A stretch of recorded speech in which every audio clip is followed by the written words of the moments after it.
Hi, hello. Welcome to the episode of Isaiah's Newsstand. It's your host, Isaiah Edwards. The date is August the 20th, 2023. Hopefully, this episode finds you well, in good spirits, and high hopes. As for me, I'm doing pretty good.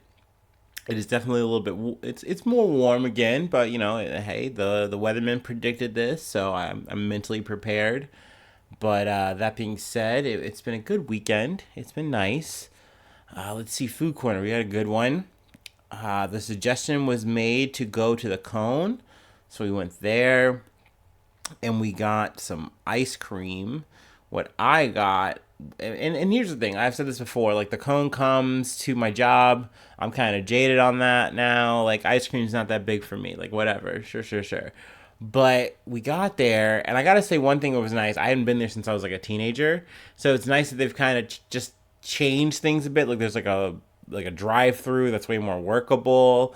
Um, you can kind of just get your ice cream and kind of get out of there. Like I don't know, it's nice that it's still crowded, but it's still like it's better. It's better filtered. So anyway, that's kind of a local thing. Whatever. But I decided to get. Well, I looked at the menu because the last time I went there in person and got something, I got the Wizard, which is very akin to a Blizzard. If you're familiar with Dairy Queen, man, if you're an international body, I don't know. Essentially, it's like a McFlurry. Hopefully, you guys have McFlurries at your McDonald's. But ice cream. They mix it with other things like Oreos, M&Ms, yada yada yada. But the Wizard I got was the fried ice cream Wizard, which is an intriguing title. So I'm already clicking on that. I'm already like, go ahead and give me that. It was either that or the Buckeye Blizzard, which is like a Buckeye peanut butter chocolate situation, which I imagine is pretty good. Let's see, but this had cinnamon powder. It had waffle cone in it, like they crumbled it up, had like nice little chunk pieces in there. Chocolate, I think caramel's in there too. It had a lot going on. It was really yummy. Also, whipped cream and a cherry on top. So yeah, overall, that was a yummy experience. Yeah, that'd be a great food corner right there, right? Then got mellow mushroom, and I ordered, let's see, pepperoni and sausage pizza, which was really yummy. Unlike the last time when I kind of got the pepperoni and tomato pizza, I don't know why I was being so weird. Like that was unnecessary. So yeah, this pizza was much better. Got pretzels; those were yummy. So couldn't lose. It was win-win across the board. Good food corner. Let's see. As for today, I went for a little walkie. We're trying to make that a staple thing here. Trying to make that very canon now. Um, that went well. That was nice. And let's see here. Anything else? No, I went to the grocery store. Did my grocery shopping. I will say I've been running a little bit late today, so I guess that's kind of been that's kind of the theme of the week. I've kind of like slept in a bit and then like kind of cascaded behind, but a little bit busier at the grocery store today. But overall, it was fine. I got all my goodies, and that's always good. You never know when you go to the grocery store these days. Ever since 2020, I keep my head on a swivel. I'm getting my extra chili flakes. I'm staying alert. All right, enough about me.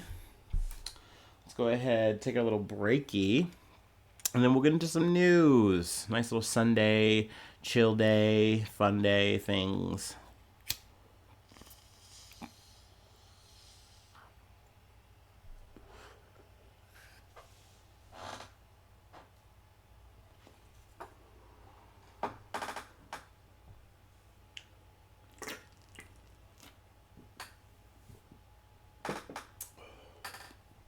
Oh yeah, yeah. And by chill and fun, I mean like fucking rockets landing on the moon, hard landings. That's the chill shit we're talking about today. Okay, no. From BBC News, Russia's Luna-25 spacecraft crashes into moon. All right. Let's get into this. Russia's unmanned Luna spacecraft has crashed into the moon after spinning out of control, officials say. It was Russia's first moon mission in almost 50 years. The craft was due to be the first to ever land on the moon's south pole, but failed after encountering problems as it moved into its pre-landing orbit. It was set to explore a part of the moon which scientists think could hold frozen water and precious elements. Let's see here. Now, really, I wanted to kind of talk about the story just because it's like, like, but not maybe for the reasons that maybe some people might want to poo poo on the story. But to me, this was just like, Russia wanted to kind of steal the shine here a little bit because Russia was racing to the moon's south pole against India, whose Chandrayaan-3 spacecraft is scheduled to land there in the coming days and send a rover to explore rocks, craters, gathering data and images to send back to Earth. Now, that's something I really wanted to, cover. I'm a little bit of a space boy, but I've been kind of bogged down in other news. So I kind of wanted to kind of use this story to talk about that as well. Hopefully, excuse me, I can, update you guys from here on that situation. I think it's really cool that, we're going back to the moon, if you will, to see literally the other side of it and, get more data, more information. I think that kind of shit is sweet. That being said, there's a ton of problems, on Earth that I find myself wanting to talk about on the podcast, so I just haven't really been able to get to it. But yeah, I mean, Russia tried. They wanted to, roll the dice here, push the limit, and try to get ahead of India here. And it kind of backfired. There's a lot of talk of soft and or hard landings. Russia made a hard landing. And, sadly, their spacecraft did not make it. It is... And currently, I believe the Chandrayaan-3 is like in orbit right now. They're currently like sending pictures and stuff like that. So that's pretty cool. Hopefully it has a successful landing, kind of proving like, hey, patience is a virtue. You plot along the right way. You chart your course. You set it out and, things happen. So I don't know. I'm rooting for that more than this. That being said, I think that's more or less it here. RIP Luna-25, you came, you flew, and you crashed. All right. In other news, The Guardian. British Museum sacks staff member after items vanish from collection. The British Museum has sacked a member of staff and imposed emergency measures to increase security after it found items from its collection to be missing. It launched an independent review of security after items including gold jewelry and gems of semi-precious stones and glass dating from the 15th century BC to the 19th century AD were found to be missing, stolen, or damaged. Legal action against the dismissed member of staff will be taken, and the matter is also being investigated by the Economic Crime Command of Metropolitan Police. So let's see. Most of the missing items were small pieces kept in a storeroom belonging to one of the museum's collections. None had recently been on public display, and they were kept primarily for academic and research purposes. I don't believe they've released the name of the guy yet. That being said, I imagine this guy's just been kind of taking advantage of the situation, whoever this person is, and was just like pilfering from this storeroom, thinking that, you weren't going to get caught and you were just going to make some profit. That being said, the museum is trying to, go through a recovery process and, get the items back. Hopefully they're successful there. Because that's the thing that's really fucked up here, right? Because at the end of the day, I don't really root for museums. You kind of have a lot of items that are taken from, a bunch of countries and places of origin that they really should have just stayed in. And now you're kind of making a profit out of, this. Or, hopefully you are doing nice things with them in terms of, research purposes, whatever, sure, whatever. But, they should just go back to where they belong, in my opinion. That being said, them being, pilfered and then sold to private sellers and things of that nature, like, that's no good either. Then it's like, now it's just some guy person and they're just like, yeah, now I have this thing and I get to look at it and oogle at it and show it to my friends. Like, that's also fucked up and annoying. So yeah, I mean, obviously, this is a little bit of a heist thing. So you guys know I love covering heists, talking about that kind of shit. But I don't know, weird night at the museum, if you will, kind of moment. I'm going to talk about a little bit. Other than that, though, I mean, there's more details here. Feel free to read that if you'd like. But let's talk chicken. I want to move along. From, I believe, what is this? NBC 10 Philadelphia. Stop work orders issued to 27 Boston Market locations in New Jersey over workers' rights violations. Also, what is it? The Associated Press, I believe, now has an article up about this as well. I'm just trying to run with this one. This is the first one I found. Let's see here. Oh, excuse me. Oh, boy. Nearly 30 Boston Market restaurants throughout New Jersey have been issued stop work orders after the Department of Labor and Workforce Development reportedly found multiple violations of workers' rights, including more than $600,000 in back wages owed to 314 workers.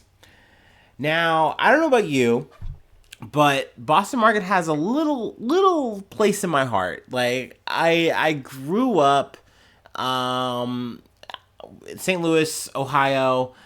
I believe in both places at the time, during my childhood, there were Boston Markets available. Now, I think what kind of happened is, like, your local grocery kind of got hip to what Boston Market was doing. Man, if you're a Zoomer or not really familiar, Boston Market essentially is a place you can kind of go in. And it's been a while for me, since I was like a little kid, and now in like Ohio, I don't think there are any. But you go into a Boston Market, you get a rotisserie chicken. I believe maybe they had some sides too. You could also add like to and get like take home. And, it was essentially just a ready to eat chicken. You take it home and boom, you're good to go.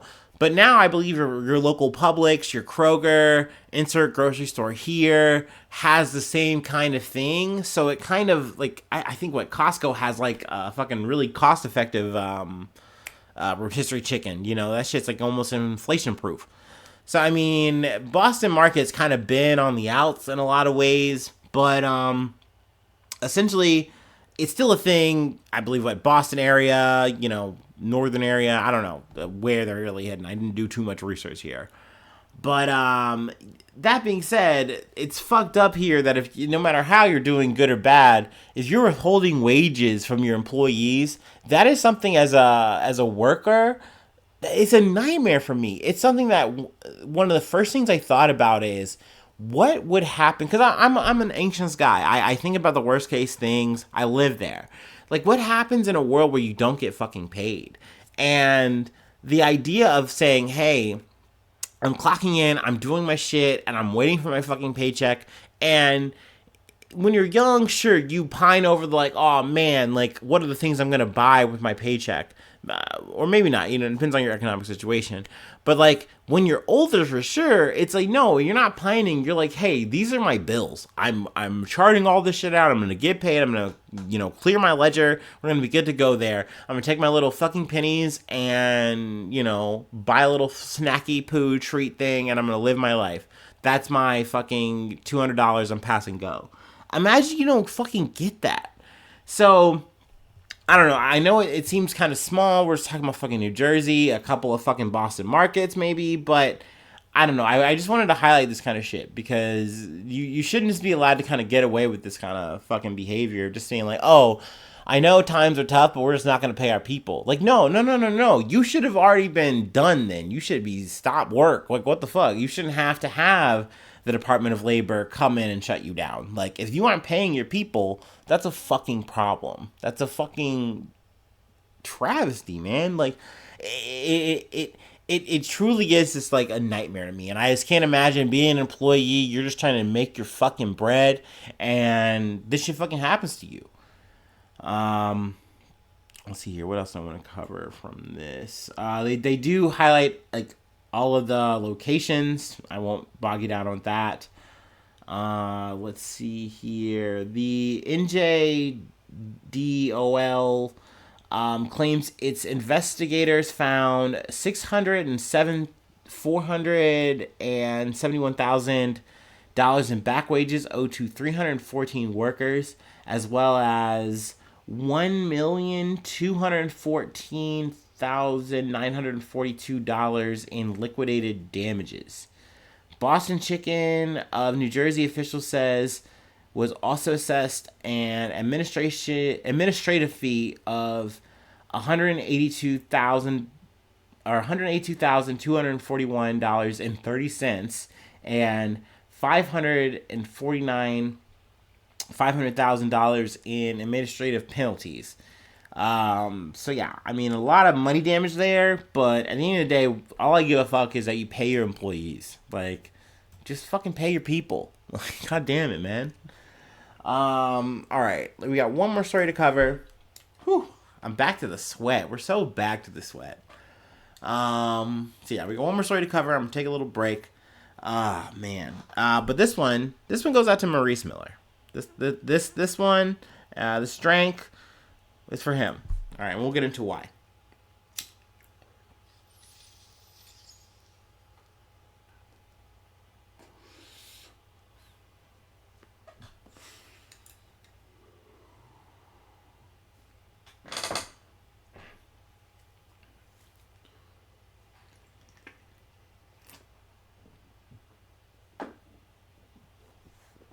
All right. From ABC News. Who? Gene edited pig kidney transplanted into brain dead patient 1 month ago is still functioning, doctors say. Doctors at NYU Langone in New York City announced Wednesday that they have successfully transplanted a genetically engineered pig kidney into a human who is declared brain dead in what they call a landmark step forward. A surgical team removed the kidneys of the human recipient in July of 2023 and transplanted the pig kidney as well as the thymus. Before the transplant, the pig kidney was modified to remove alpha-gal, a sugar molecule on the surface of pig cells that triggers a rare allergy to red meat, as well as organ rejection. I'll go ahead here and just read the Google definition of what a thymus gland is. Let's see. The thymus gland is in the chest between the lungs. It makes the white blood cells or the T lymphocytes, which are part of the immune system and help fight infection. The thymus gland is in the chest between the lungs and behind the breastbone or the sternum. It is just in front of and above the heart. So these were put into the transplant, and so far they have been working well, which is cool, which is good. This is a very sweet advancement. I know we've talked about this before on the podcast. It's also referenced in the article, about the heart transplant from a pig, genetically modified. Granted, now that only lasted a couple of months. That was still an advancement that it worked, and a human being that was unable to, actually make an actual transplant due to his situation. So, they made it work for him, and he got 2 more months of life. I mean, that's still a very sweet and awesome moment. And Maurice Miller, he had a brain cancer that put him into a state of brain death. So his family was like, yeah, we're really happy that he got a chance to do this. He was a very I'll go ahead and read here. The transplant recipient was 57-year-old Maurice Miller. His sister, Mary Miller Duff, expressed pride in her brother being involved in the historic transplant. Mo, as I like to call him, was a kind, giving brother who loved life and always lent a helping hand. It is only fitting that in his final act, he will be helping so many in the need through his innovative medical advancement. So, I mean, I think that this is always kind of sweet thing. It's something that's like, it appeals to me just because, I know my dad, when he passed, body was donated to science. So, whenever I get to see people have their moment where it's just like, look, you're doing something really good here, even after life. I think that's always a sweet thing to celebrate.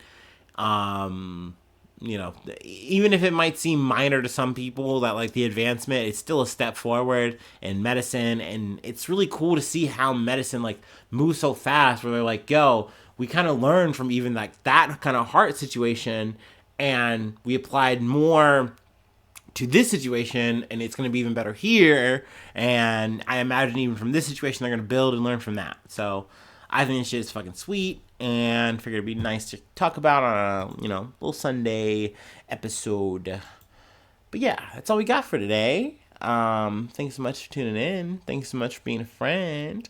And hopefully I see you soon for some more good news. I love ya. Bye-bye. Mwah.